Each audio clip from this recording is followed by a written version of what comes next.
Magandang buhay! Sa araw na to, magluluto tayo ng isa sa mga paborito kong ulam. Magluluto tayo ng pork binagoongan. Yung karning baboy natin, ilagay lang natin sa ating kawali na paglulutuan at gumamit pala ako rito ng pork belly at pinahiwa lang natin yan ng katamtamang laki. Gagawin natin dito ay sasangkutsa lang natin ng mga 15 minutes hanggang maging brown at lumabas yung mantika nito. At maganda yan pag ginahalo natin from time to time para pantay yung pagkakaluto natin.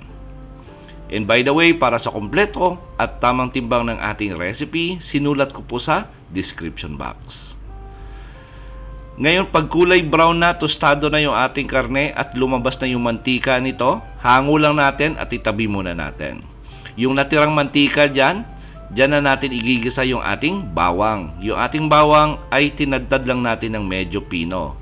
Sangkutsa lang natin to ng mga 20 to 30 seconds.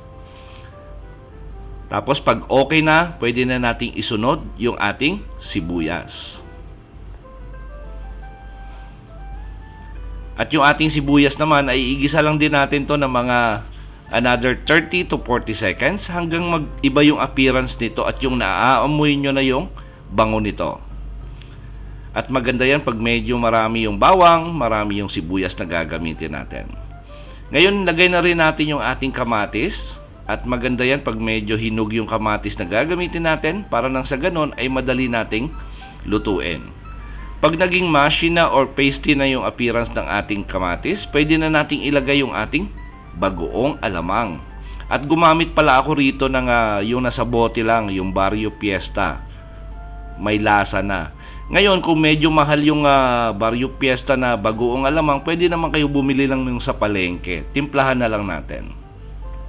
Sangkutsa lang natin yung ating bagoong for about 30 seconds. Tapos, pwede na natin ilagay yung ating sinangkutsang pork belly. Tapos, haluin lang natin to saglit. At maganda yan pag na-absorb ng ating pork belly yung lasa ng ating bagoong. Tapos lagyan na natin to ng mga seasoning. Lagyan natin to ng crushed black pepper. At maganda yan pag medyo marami yung pamintang durog na ilalagay natin. Tapos lagay din tayo ng patis. Tapos haluin muna natin saglit para ma-balance talaga natin yung lasa ng ating patis na nilagay at saka ng paminta. At syempre, sinangkutsa lang natin yan. Hindi pa yan malambot yung ating karne. Lalagay lang ako rito ng 1.5 cup na tubig. Tamang-tama lang yun para pampalambot ng ating karneng baboy. Tapos lagyan na rin natin to ng flavor enhancer at maglalagay ako rito ng isang pirasong broth cubes. Tapos gagawin natin dito, takpan natin, simmer natin for about 40 minutes. After 40 minutes, check nyo kung malambot na yung karneng baboy nyo. Ngayon, pag medyo matigas pa, extend nyo na lang. Tapos lagyan na natin to ng sili. At gumamit pa ako rito ng siling labuyo at saka ng siling pangsigang. Tapos gagawin natin dito, maglalagay na tayo rito ng suka.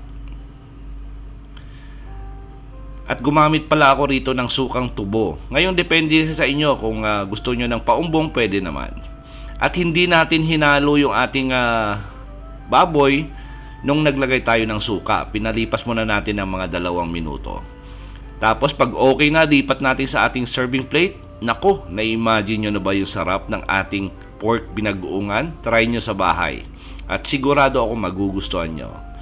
Sa lahat na nagkagusto ng ating recipe for today, please like and share this video. At kung bago kayo sa ating kusina, please don't forget to subscribe at pindutin yung notification bell para updated kayo sa mga susunod mo nating masasarap na recipe.